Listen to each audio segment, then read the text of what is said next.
So you said your background is not necessarily with genomics, My correct? background is explicitly not with genomics. Okay, so that being said, this chapter, I think that the R side of it is very simple. It's basically like it's the object of being able to load, like if you can load in your data, you can manipulate it basically like a data frame. And there's a couple of verbs you need to know in order to like do the manipulations, but for the most part, like that, I wouldn't say that's particularly complicated. So we can spend most of the time like just going through the like the different file formats and like what exactly, like why you would be doing it, as opposed to like okay, this is how you plug it in and do it. Yeah, that'd be really helpful for me. Okay. All right, so I'm going to start sharing my screen.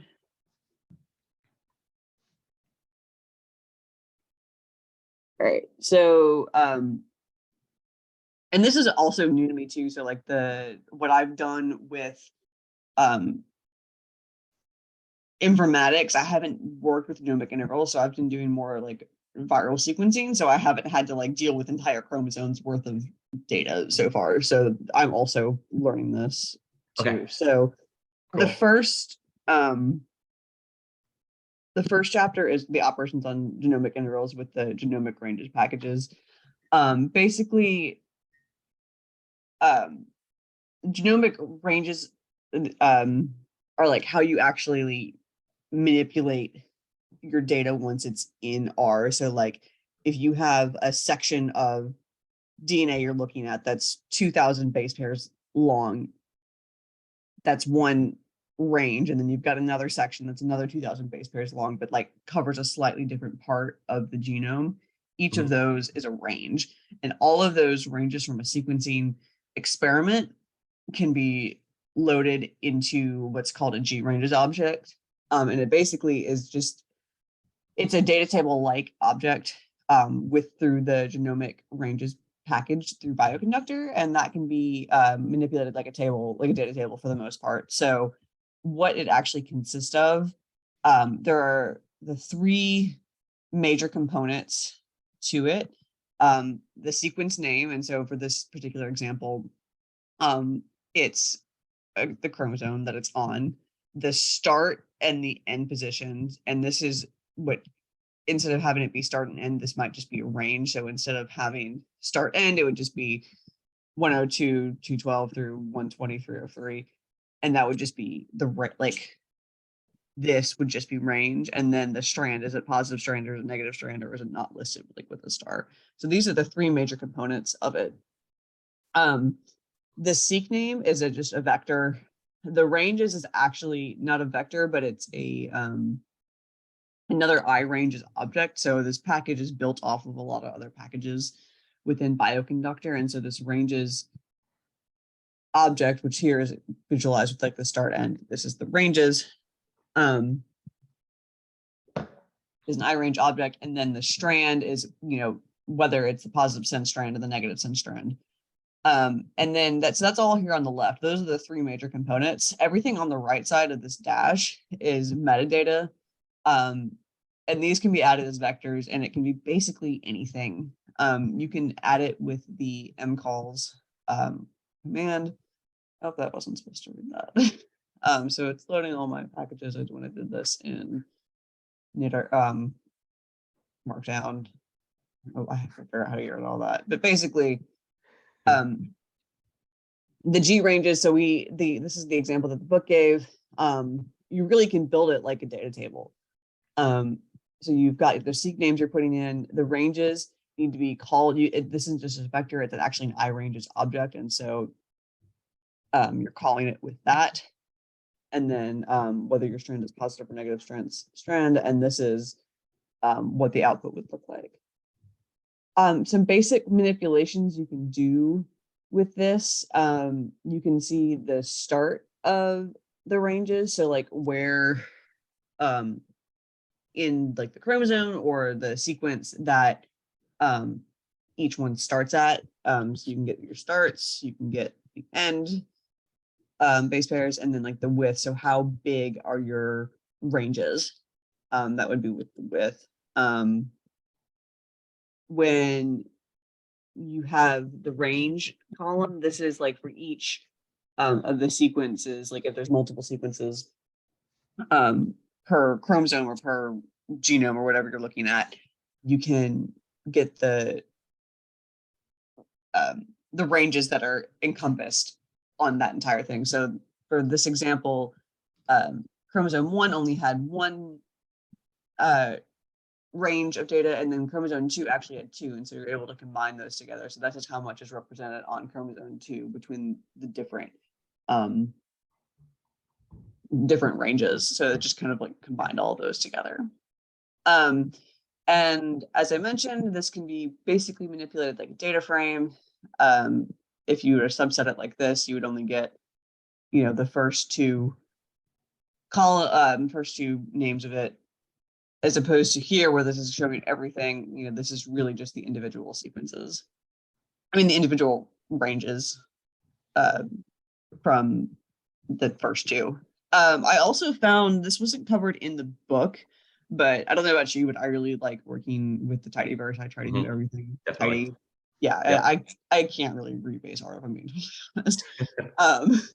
So I did find a package. It's called ply ranges, and this allows you to manipulate these data frames with like in a tidy manner, essentially. So I recreated another data frame just as an example that I'll use later on. You can actually take your data frame and convert it to a granges object with the as granges function. So I think that's really useful, especially if you're just like working with something that, may be more of a generic table or whatever. And like, if you've got a CSV file, or I guess with all this information, you can then immediately convert it to a granges, which is useful. Something else too, these like with the granges object itself, because these are all just vectors, you can also manipulate and add to this just by specifically calling for that particular vector. And then what I like is that the tidy way of doing this, so instead of having, in the book, they gave this very lengthy example, I'll scroll down to see that, of subsetting everything, of like filtering it out only for like negative strand or something like that.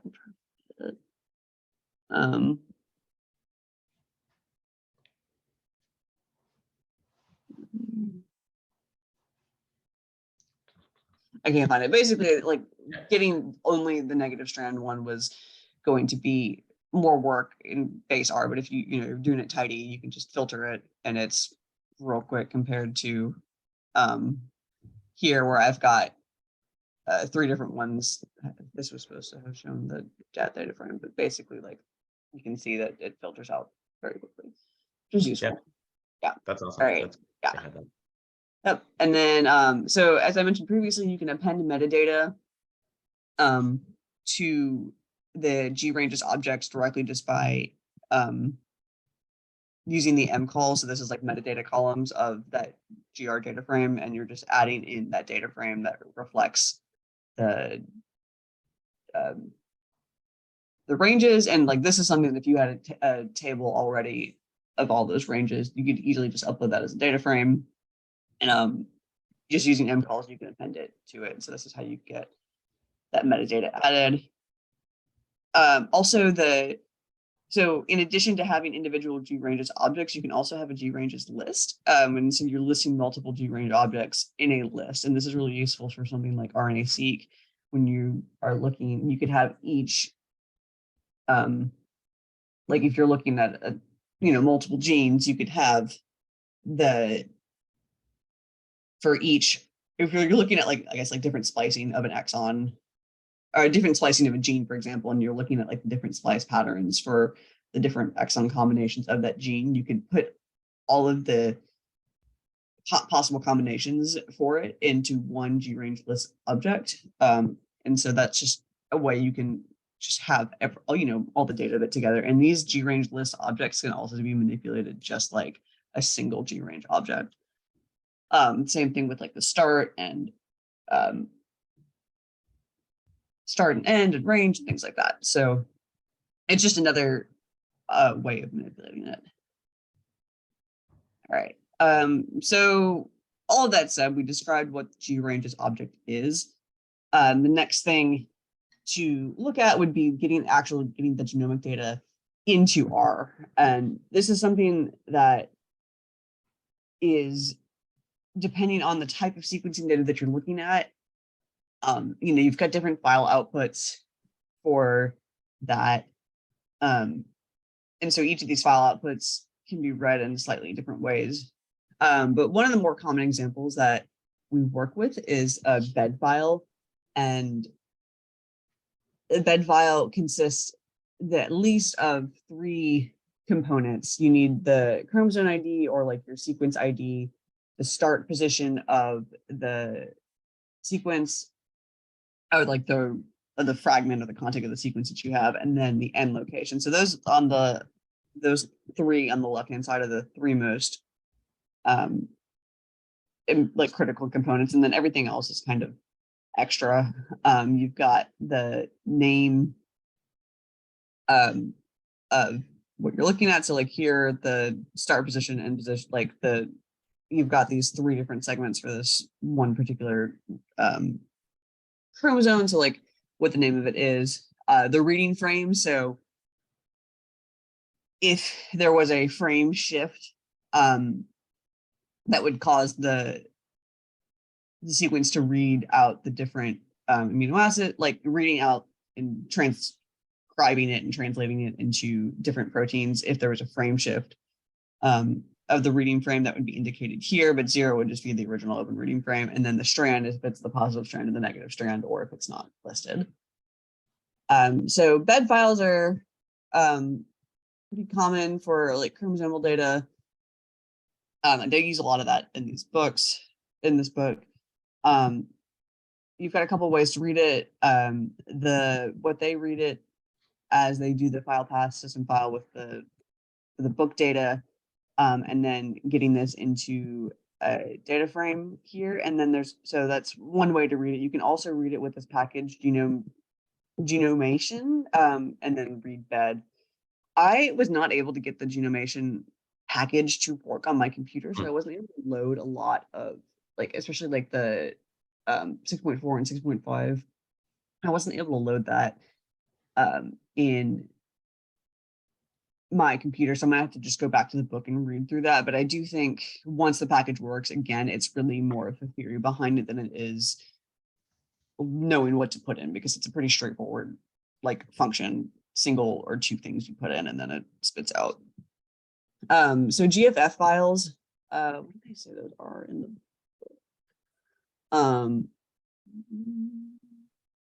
book? It's just a tabular format for the features that are similar to bed. It's a little bit more flexible. So a lot of like the genome annotation files might be in here. And so there's a couple different options to read in those files through either Genomation package or the RTrack layer package. BAM and SAM files, this is what I'm a little bit more familiar with. BAM and SAM files are actually files that have been aligned to a reference genome or reference chromosome already. So the BAM files are the binary format of SAM files, and so BAM files are a lot more compressed, but SAM files they're the exact same file, it's just the format that it's in. So typically when you're actually working with data, you're going to be reading the BAM file because the SAM file is not as machine readable. So again, 2 different ways of doing that in R, through the genomic alignments package or the RCM tools package, the ScanBAM.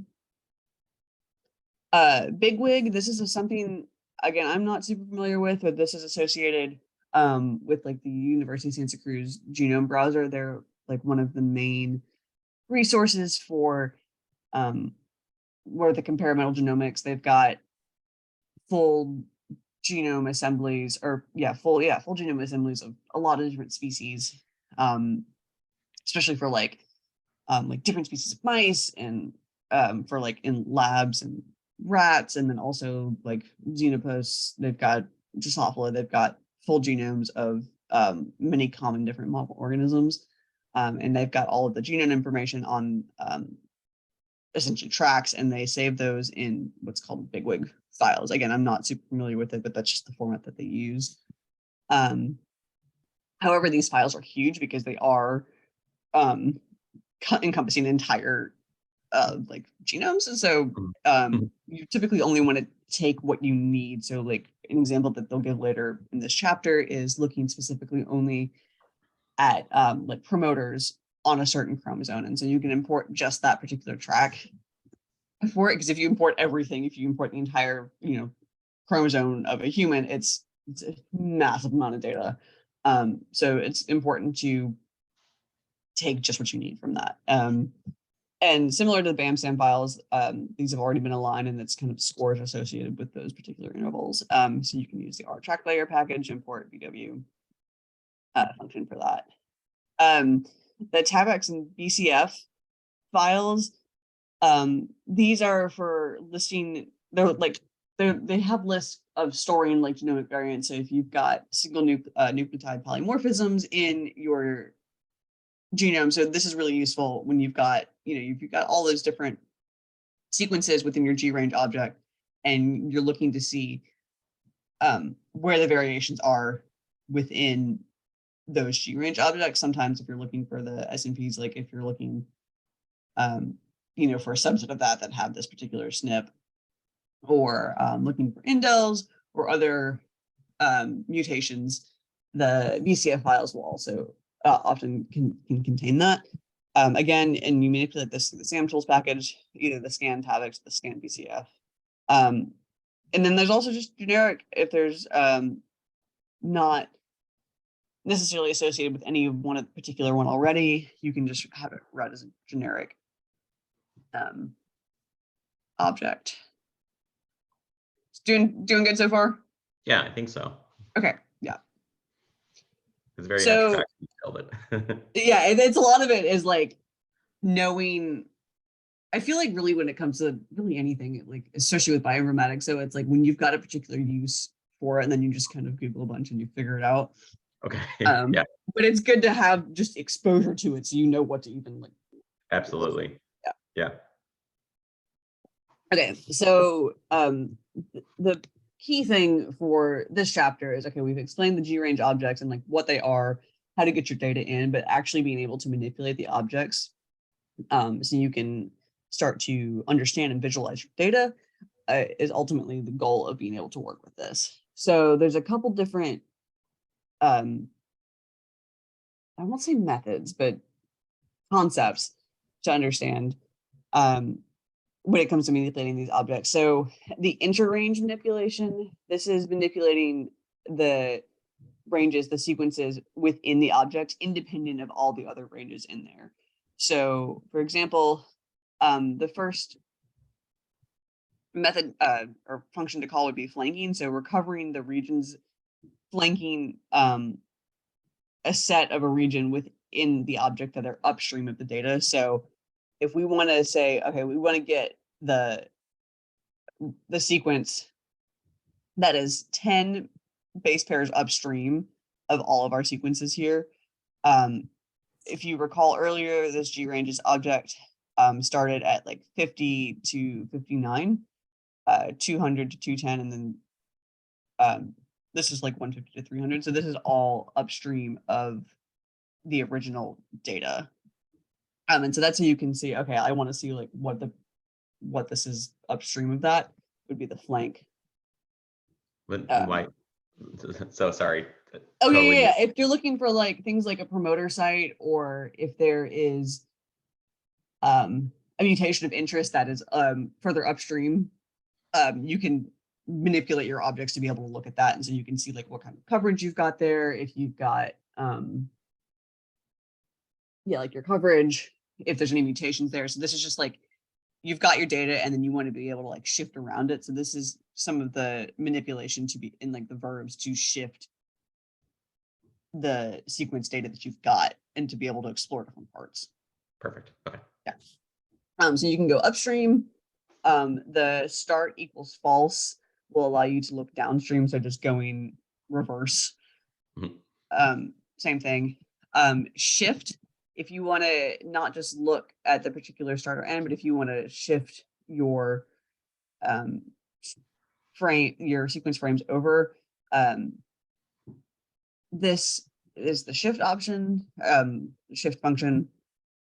You're then shifting. Again, it's all the same thing. Like you're just zooming in, zooming out. I won't say zooming in, zooming out, but just zipping to different parts of the sequence to be able to see what's there. Sure. If you also want to increase the size that you're looking at, the resize function, you can make it bigger. So those are ways to look at, manipulate all of the sequences within a G-range object, independent of everything else. So that's like, it's gonna, you're applying this to every single range or every single sequence in that object. So then there are inter-range comparisons. So you're comparing the ranges themselves within a single object. So if you wanted to, okay, if you got 10,000 sequences, for example, and you just want to see, okay, how many of these are overlapping together? I don't need to see all 10,000. I just need to see how many of these are, like for each particular sequence, what is the coverage of that sequence? Like, what is the total range of that sequence? So you can reduce it. So in this example, we've got chromosome one range for chromosome 1 and then 2 ranges for chromosome 2. The reduce function here would reduce all of the ones that are on chromosome 2 to include all of the coverage on chromosome 2. So that's the reduce function. The gaps, so if there are segments of the G-range object that aren't covered in different sequences, so the again, starting at 1, for example, this sequence starts for chromosome 1 starts at 50 base pairs, and then chromosome 2 starts at 150. So the gaps would show you, okay, like the first 49 base pairs of chromosome 1 aren't covered, and then the first 149 are covered on chromosome 2. So this is good to see if you've got missing data, if there's some portion of your genome or your of interest that didn't get sequenced for whatever reason, whether it's because there are structural things that prevent it from being sequenced, or it just the coverage isn't there. This is useful information, especially if you're looking for things like exon splicing. There might be a portion like that exon, you wouldn't have coverage for that particular spot. So that's just a useful tool to look at. Disjoin here would be collecting non-overlapping ranges. So for chromosome 1, we don't have any because this is all, we just have that one. But for chromosome 2, they have initially just the negative strand. Actually, this is saying like it didn't overlap for all of chromosome 2, which doesn't make sense to me because we just had up here, it was all already in the negative strand. So they're saying that, what was GR originally?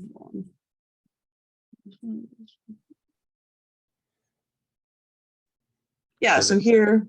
Is it saying because they both have 200? It looked like it was basically just yeah, that's that's right. Thank you. So yeah, they both. Yeah. So it seems like the G range it seems like it's inclusive on both sides. Yes. Okay. Yeah, that's what's showing. So 200 is the one that they have, but then 150 to 199 is where it's not overlapped, and then 201 to 300 is where it's not overlapped. So yeah, the only overlap they have is 200. Yeah, thank you. I didn't quite understand that one. All right, and then coverage is the degree of overlap for all of the ranges within a single G ranges object. And here for chromosome 1,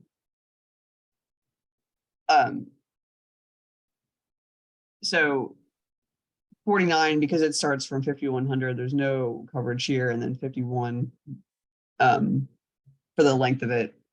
Yeah, so 1 through 49, there's no coverage, and then 50 to 100, there's coverage, and so you've got a value like that length of coverage is 51 base pairs, and you have one seq track in there that covers it. And similar to what was shown in the disjoin, where you've got coverage for both only at 200, then 50 to 199 is only covered by one, and 201 to 300 is only covered by one. That's also being represented here in terms of the length. So like the first 149 base pairs of that frame were not covered at all. So there was no representation there. A length of 50 only covered by one for the 150 to 199, that's there. And then the 200, that one is represented here. And then that final 201 to 300 is here. So that's just showing like the coverage. Like, okay, you've got one seq track that has 50 base pair coverage, and then you've got one seq track, or there's one spot of the genome that has two seq tracks covering it, and there's another spot of 100 that only has one seq track covering it. And then finally, what I think is, and what the book also emphasizes is like the most important and the most useful manipulations here are the between range manipulations. So calculating ranges between different G ranges objects. So frequently, unlike in the list where you're trying to contain it all together, if you've got different G range objects for representing, different parts of a genome or things like that, to be able to actually see the manipulations between and the features between them. So subset by overlaps, here you're returning the actual ranges that overlap between two different G range objects. So I, earlier in the example, so we have the GR, which is the one that was created, and then I also made one, this GRDF, that I had just with a little bit of overlap in there. And so basically you're comparing these two, and you're only returning the unions. This is like the subset by overlaps would kind of be like, if you're thinking of it as a Boolean, it would be the and operator. So like, what is in this and this? And the only one in those two that is similar would be this chromosome 150 to 100 on the positive strand. So that's the subset by overlaps. And then the find overlaps function is just how many overlaps are there. And so it's, instead of giving you the actual name of it, it's just telling you we've got one overlap here. Like where it's in the subject heads. I think this is telling you it's like, okay, we've only searched one and then only found one. Sure. And then you would use this basically to see like the degree of similarity between two data. Yeah, or like to see, basically like how much, exactly, how much similarity is there, like how much do they actually like relate to each other. And again, this is like just when you're sort of like exploring the data, like, okay, like how does this look compared to the other thing? Yeah. All right, and then count overlaps is kind of a yes, no for each range. So in those two examples, we have three data frames. And so for each track within the G range objects, and they need to be the same length, but is there overlap in track, like comparing track A in object 1 and track A in object 2, is there overlap? And it's just kind of a 1 0 1 0, like yes, no, yes, no. So here there's only like one overlap amongst the two data frames. And then the nearest function is how close the overlapping ranges are, which if you don't have context for it, isn't necessarily, I think, that useful, but it is something you can look at. So like here, this one, it's like, okay, the frames are very close together. They're only off by like one base pair, and then the 5, 5 is the other range is like how far away they are. This is how many base pairs that they're off by for overlap. Distance to nearest is just taking this the nearest, like how close they overlapped, to putting that within just another like a GRanges object itself. So like this is the first one, how close they are. The second hit, how close it is, and the third hit, how close it is, and this just continue for all the objects that you have, or all of the sequences within those two different GRanges objects. Sure. Yeah. So this is what I think is like the meatiest of the chapter, is being able to actually like understand what the GRanges objects are and then how to manipulate them. And it's just using this to be able to you can start to get like summary statistics and start to do some basic visualizations, but like you have to have your data in there in order to be able to manipulate it. Nice. Yeah. And the rest of this is definitely the biggest part of the chapter. Everything else, I won't say is self-explanatory, but like it is less complex, I feel, than this. Sure. Yeah. That makes a lot of sense. Yeah. Oh, also, I haven't pushed it to the shared GitHub yet, but I did include some tutorials of like the vignette for genomic ranges, another walkthrough that was like on the bioconductor workshop that just gives a little bit more detail, I feel like, than in the book, and then also the apply ranges package. Yeah. So that's all going to be there. And I tried to include at least one thing for each section. So the SAM tools format, this is a whole deep dive in and of itself that I am still learning also. They go into like the theory of like how the format and what it includes. It's I only know it in the sense that like, okay, this is my aligned sequence data, and now I need to go merge and sort it, and then I like have it in my pipelines to be able to do it. I have not read through this document. I could not tell you like what I'm actually looking at. If I'm being totally honest, it's just like, okay, I know this is the file, and I know what I need to do with it. Yeah. But for anyone interested, they do have a deep dive into all of the documentation for everything in SAM-BAM files. And then our SAM tools is probably the primary method of dealing with SAM files in R. I actually, when I'm doing informatics, I haven't done it in R. I'm just using Linux. So I'll be interested to like kind of go through this and see how it compares to my Linux manipulations of this. Sure. Yeah. So loading in these, so as I mentioned, the BAM SAM files are the aligned sequence data from your like high throughput sequencing. The workflow that I use, at least for example, I have the sequencing data.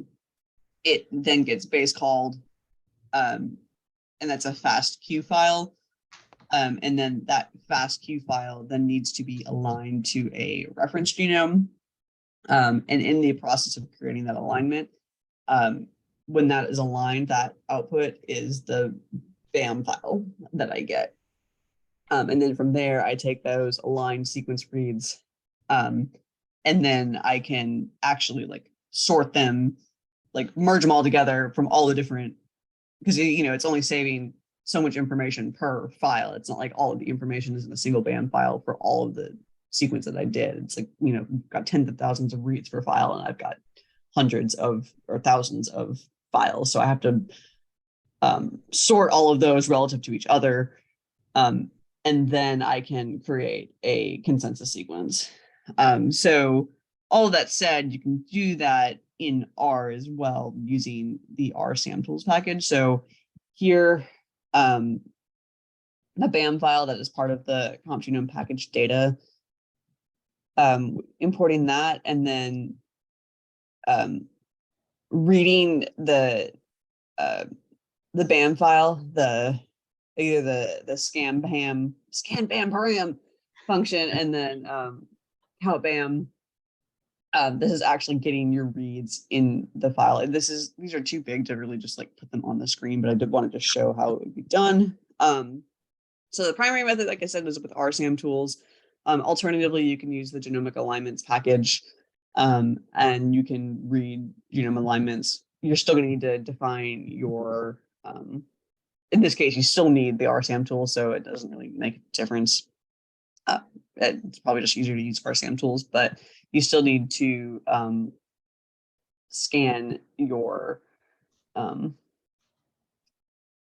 all of your BAM files for that. So those are SAM BAM files. I'm just introducing that. Another brief point I want to touch on. So in R, they are able to compress some of the sequence data and coverage of it into something called an RLE vector. And so what this does, this top line is a vector of the depth of coverage. So it's kind of visualized with this bar graph on top. You've got two sequences at this particular position, 3 here, 2 here, and then there's no coverage for these 4 base pairs or positions, and then the coverage goes on like this. And so this can be compressed down into a smaller sequence. So what they have, it's two like tracks. The run value, so actually like the depth here is the top line, and so here this 3, the first one's 2, the second one's 3, the third one is 3. Both of those 3s get put down into 1, 3, and then the run lengths is how many base pairs have that same amount of coverage. So run lengths here, you've got 1 base pair that has a depth of coverage of 2, and you've got two positions here that have a depth of coverage of 3, another one with a depth of coverage of 2 that has 1, and then there's 4 zeros. So that can be encoded like that. So instead of having one big long sequence like this, you can then shrink everything together for the depth of coverage and then how many positions have that. And it's just read linearly, like read left to right. And so you can kind of recreate this just in a compressed format. And so this is called an RLE vector. To manipulate these, within the genomic ranges package, you can look at the coverage of this, and it will spit out all of the total coverage you have of this. So like all of the run lengths, it would just sum all of these up. You can do this per chromosome, for all of, in that G ranges object, if you've got like 3 of chromosome 1 and 5 of chromosome 2, it would just sum all of those together, and it would give you the total length of it. And so it does that for each chromosome. You can also assess this directly from a BAM file. You still have to have your, as before in the parameter, the scan BAM param needs to be defined. And in here, still getting that.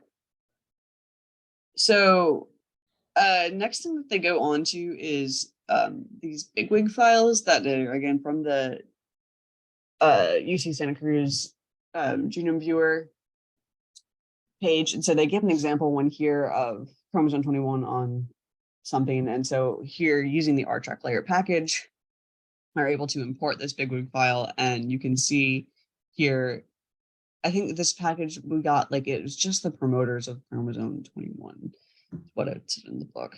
So here they've got there's 9,200 ranges within this particular data set, G range object, and like showing the coverage of that. So if you want to get the coverage of this. So here they're creating the RLE object, list object from the GRange object, where you're getting the coverage of this whole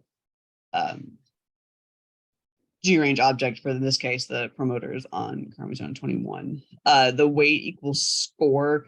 I haven't looked at the package documentation, but I imagine this is just like, okay, well, how do we want to, how do you want to determine the compression algorithm? You can then, so we've got this, there's a couple different ways to do it.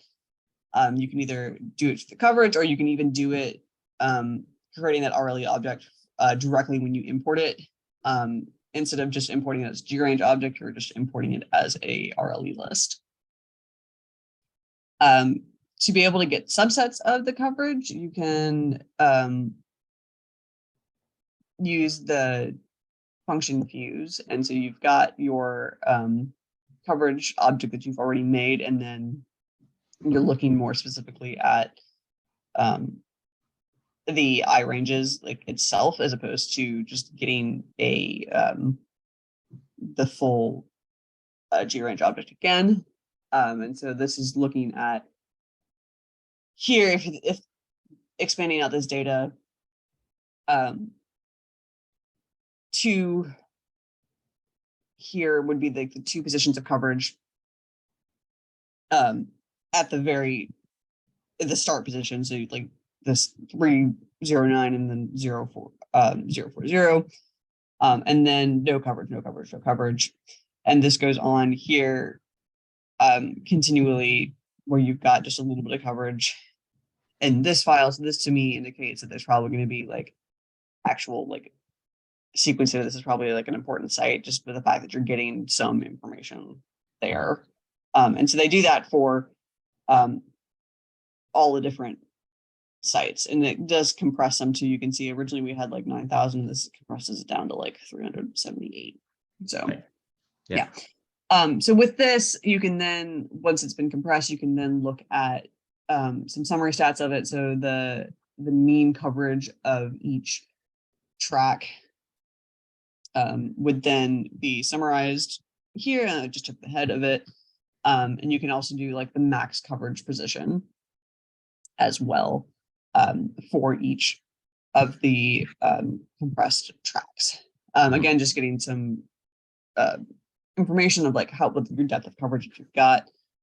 And then if you they were able to plot it, and you can see here the index being the position, and then the my views is just the we're taking this fifth track, and then looking at the position, like the depth of coverage on there. And later on, as like this is for over the course of the entire track of that, about halfway through, there seems to be a really, really big depth of coverage. So that probably means that there's like an active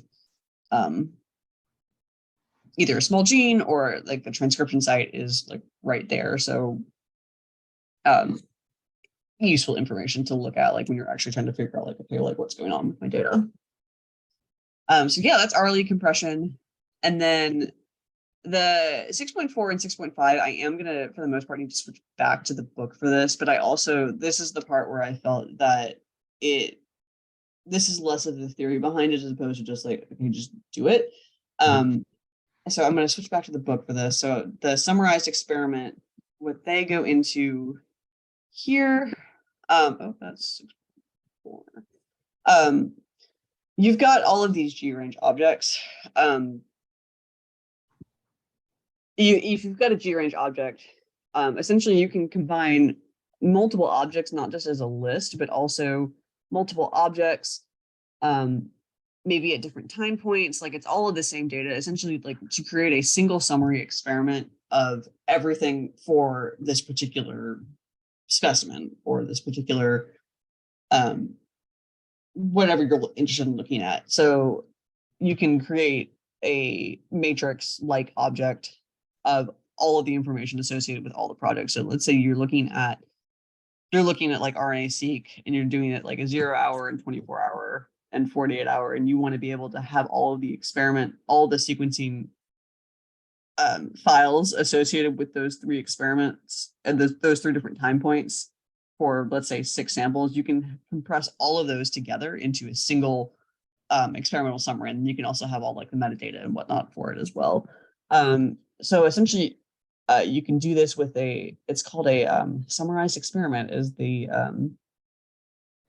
class of object within the G ranges, within the genomic ranges package. And so the way to read this on the columns, so vertically, each column is a particular sample you're looking at, and then each row is either like a chromosome or a gene of interest, like that. So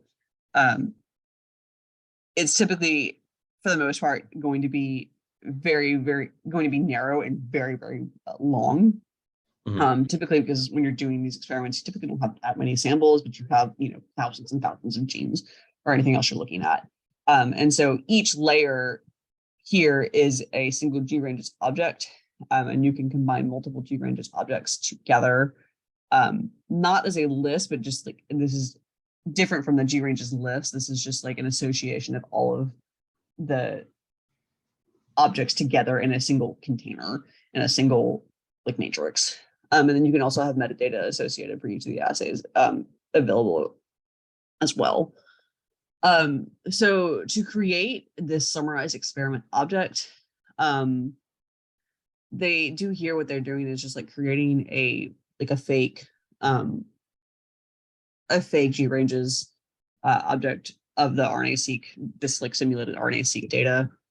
So they're simulating this here, creating all the gene locations, a table for the column. So like you've got here like 6 different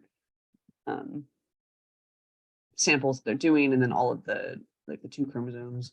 And then the way that it's actually being created is it's the summarized experiment function, where you have all of your assays being a list of your read counts. So this is like the simulated read counts they created above.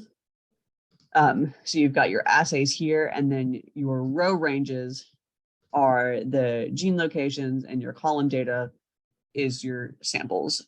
So you've got a list of your gene data, your gene locations, and your samples. And so this is just like a 3 component, like that's how you're putting this all together, just through the summarized experiment object.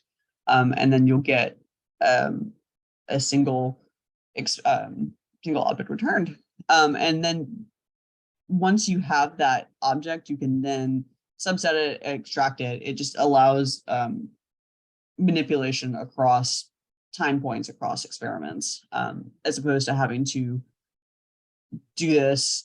You can then manipulate this summarized experiment kind of as a single G-ranges object in and of itself, as opposed to having 10 different G-range objects you're trying to all compare against. You can put them all together and then query it as one. So you can get the column data here, like all of the here call data, you've got 6 samples, and then the row data, 200 genes that you're looking at. So just it gives you a general overview of your entire object. To the assay, so this is again like the this assays was the list of reads, and so like if you've got multiple different lists of reads, for whatever reason, you could be able to see that with the assays function, and then you can subset just like you would a regular data table. I don't know, I haven't looked at the ply ranges package to see if you can manipulate this in a tidy fashion for the experimental summarized experiment, but I imagine you can if you're able to manipulate it like you would a regular data table. So yeah, they're basically just G-range objects on steroids. So yeah, using like the find overlaps and the count overlaps, you can do all of that with these summarized experiments as you would be able to as a G-range object itself. So it's pretty useful to just be, just another method of consolidating all of this data you've got into one more manageable bite, if you will. All right, and then the last part of this chapter is actually visualizing it and getting summaries of these genomic intervals. So a lot of, all of this data manipulation is great, but at the end of the day, you want to be able to see how it's done and what you're doing. So there's different ways to visualize it. The library that they use to do some of this visualization, the GViz package, they are looking at, in this particular example, looking at CPG islands, so methylation regions from a chromosome immunoprecipitation experiment. So you need to display the track. So in this case, this would be like the actual genome itself. That coverage would be a track. And then another track would be your actual methylation data. So those can be imported. And you'll need to first set the tracks to display. So this is just through the call is annotation track. And so this is like the CPG IGR. This is imported earlier in this chapter, and you're naming it. And then you also need to import your gene track or set your gene track. Here, they specifically called a track from the, and this is the European Bioinformatics Institute or something like that. Anyway, it's just another place that's not the UCSC genome browser to get the gene information, and it's specifically called through the biome gene region track. So calling which genome you want, so the HG19 is the human genome, chromosome 21, the start and end position, and then the name of the assembly. And so this is like the ensemble assembly. So you've got your CPG islands, and then your actual coverage of your ChIP-seq. This is the data that you would have generated in the experiment. You're loading that. And so we've now got 3 different tracks. We've got the CPGI track, the gene track, and then the coverage track of your ChIP-seq. And so you list these all together and you can then plot it. And so here on the bottom, so the coverage track is your data. The ensemble data is the data that is from like all of the chromosome, and then the CPG island is where this is a known methylation site. So you wanted to see the methylation coverage of your site. So this CPG island, if you look down at your coverage, it doesn't, it almost looks backwards to me. It's not, but it, I would say like, okay, that looks like there'd be an increase of coverage earlier on in the genome here, which I guess makes sense if you got like a start. This could be like a promoter or a transcription start site, and so like methylating it on or off. Got some coverage there, and then the CPG island here, not really seeing increased coverage compared to other spots later on. So that's just how to a method of visualizing it with the GViz package. So this is just on one particular region. If you want to do it on multiple different areas, there's different packages and different ways to do that. The Genomation package can be useful in helping identify this. So here they're looking at particular methylation signals from a particular cell line. So they're saying, okay, this is like mostly associated with like regulatory regions on here. So they're looking at methylation of transcription start sites on genomes on chromosome 20 of the human genome assembly. So they want to first get the genes and extract the area around these transcription start sites, which may be have regulatory function, 500 base pairs upstream and downstream of the site, and then creating a matrix of the ChIP-seq, again, like your data scores for that region, and then plotting all of these values. So importing your data, this would be that transcript file here, the chromosome 19, they're just, instead of doing it through this biomark gene region track, they've got this as part of the comp genome R data package. They already have that bed file there. And so you're just reading in those features of your file, and you're looking upstream and downstream with that 500. And then the promoters, again, this is earlier, they were just getting the features from there. Your methylation reads here, also having this methylation data, and then using a score matrix, this is actually kind of how you're gonna get it onto, like, actually, I'm gonna call it linearizing it to get it onto like the track. And so now they're looking at, they're just plotting to see enrichment around each site. So at 0, this is like the actual transcription start site. And it appears to be that you've got quite a bit more methylation further upstream, peaking around 200 or so base pairs upstream. That's where you're getting more enrichment there. So being regulated further upstream more so than downstream. Not saying that it's not being regulated downstream, but there's more enrichment of it upstream than downstream. And so that's what you're able to look at this with the enrichment plot. So this is a really useful, like, okay, like you've got the sequencing data, what are you doing with it? Like if you're testing the hypothesis that, like, you know, you see, like if this were cancer patients, for example, and you've got, you're comparing patients with cancer and patients that don't have cancer, like do patients with a certain type of cancer have increased methylation of this particular gene site on this track? And so you can compare this with, so you've got like your patients that have cancer and your patients that don't have cancer, and like how do those differ? And then you could then do statistics to see, like, okay, like they're actually like the fold difference between the cancer patients, the patients that don't have cancer, is statistically significant or not, or just like the confidence interval of enrichment. So this is where it actually starts to get useful, in my opinion. Yeah.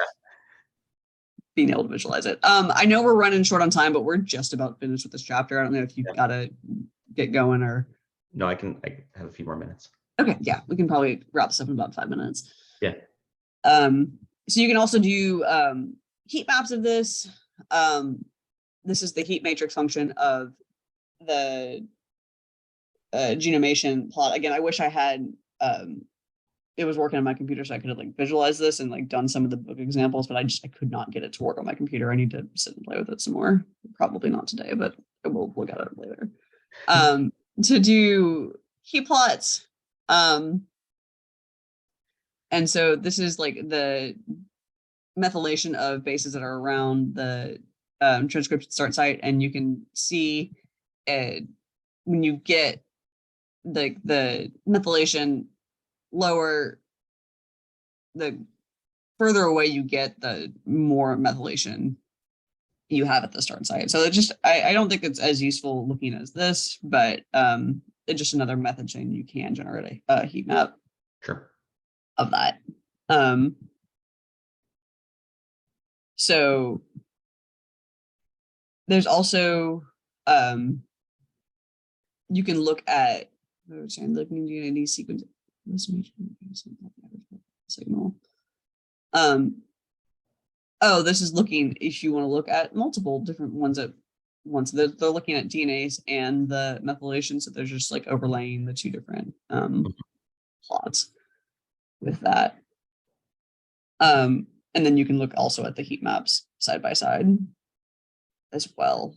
Again, this is just like makes it just different visuals, get different data for that. Last thing they go into this chapter is making karyograms. So actually like displaying like coverage, if you're doing like whole genome sequencing, looking at coverage of all of the chromosomes. Mm-hmm. They're using a package called GGBio.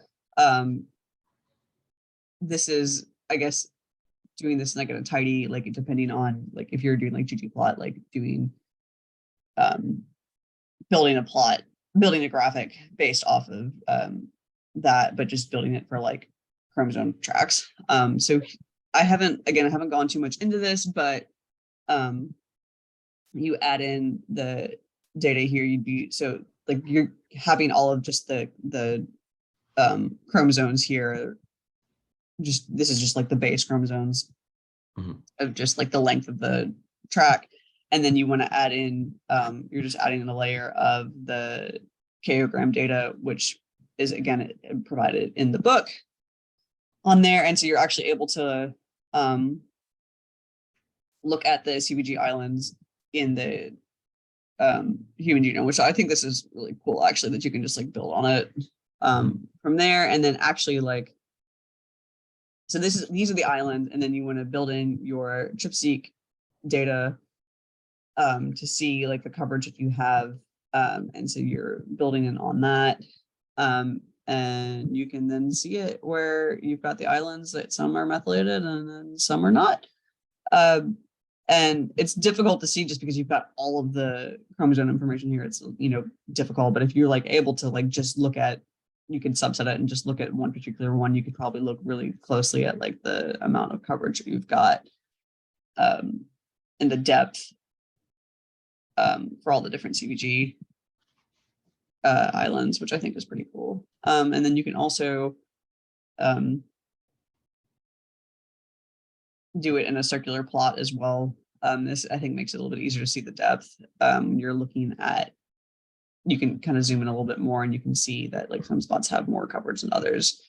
Just another way of doing it to set it to be circular. This is all with the GGBio package. Again, I have not looked at the documentation for this package, but it is available and it plays like ggplot. So it's just a matter of putting in the layers that you want and the information that you want and just building it like that. So I think that's really useful. Yeah, that's awesome. Yeah. So that actually, like I said, I didn't really go into the exercises. But some of them in the past when I've done these, it's clearly explained in the book how to do that. And like we did some of the start and end with some of these over the examples. And yeah, so the book chapters, like they'll lay out like clearly like the code for all of these as well. It's just a matter of just manipulating it for what they ask for. Sure. Yeah. So I'm going to stop sharing my screen, and we made it through chapter 6. So awesome. That was great. Yeah. Let's see. Next week is chapter 7, and that's going to be looking at the quality, like actually processing some of the high throughput sequencing data, like getting it cleaned up and ready to go. I think that's tomorrow, next week. I can probably get slides prepped. I can get slides prepped the next 2 weeks. And then starting on the book club of the 15th through the 29th, I'll be able to be there. I just don't think I'm going to be able to prep because I'm going to be doing field work. Okay. I can tentatively volunteer to help out depending on if the baby shows up. Yeah, understandable. There's a chance I'll disappear at some point. Yeah, that's totally fine. And I'll set a ping on the channel too to see if anyone else can help prep slides for those weeks. All right. Thanks, Keith.